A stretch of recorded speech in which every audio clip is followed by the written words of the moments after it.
جو فخر ہے اپنے بیٹے پر، اس نے شہادت کا جام پیا. یہ شہادت میرے لیے باعث فخر ہے. جہاں میں باپ ہوں مجھے اس کا بڑا صدمہ ہے کہ میرا جوان بیٹا تھا.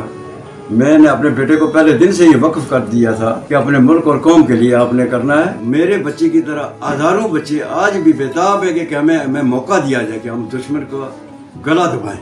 ہم موت سے ڈرنے والے نہیں.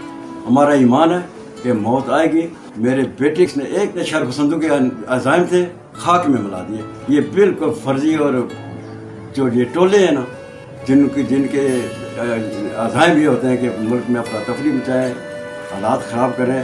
اللہ کے فضل سے سینکڑوں جہاں جو ہے نا ملک کی حفاظت کے لیے موجود ہے. انہوں نے جو AJK کی پیسفل جو انوائرمنٹ ہے اس کو خراب کرنے کی کوشش کی. ہمارے بڑے قیمتی افسر سے جام شہادت نوش کیا ہے. کسی صورت کسی کو سپیئر نہیں کیا جائے گا. ہم اس انویسٹیگیشن کو ان سارے پہلوؤں کو دیکھ رہے ہیں. جس طرح سے ہمارے جوانوں نے، ہمارے افسروں نے وہاں سے اس زخمی کو وہاں سے شفٹ کیا. وہاں پہ لوگوں نے روڈ بلاک کیے ہوئے تھے، راستے بلاک کیے ہوئے تھے. اس فائرنگ اور اس پتھراؤ کے درمیان میں سے ہمارے جوانوں نے، ہمارے افسران نے اس سب انسپیکٹر کو، عدنان شہید کو وہاں سے اس کو بڑی مشکل سے وہاں سے ریسکیو کر کے وہاں سے نکالا.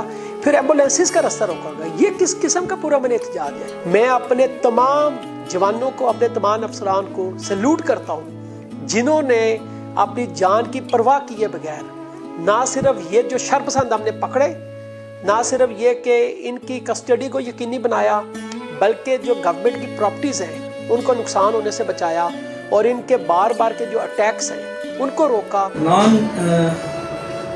فاروق قریشی جس وقت ان کو فائر لگا ہے تو اس وقت ایک تو ان کے چہرے پہ مسکراہٹ تھی اور خون جو ہے وہ اس پہ فوارے نکل رہے تھے اور وہ بالکل مسکرا رہا تھا اور اس کے منہ سے اللہ اکبر اور کلمہ طیبہ کا ورد جاری تھا اور وہ ورد تب تک جاری رہا جب تک وہ بے ہوش نہیں ہوا.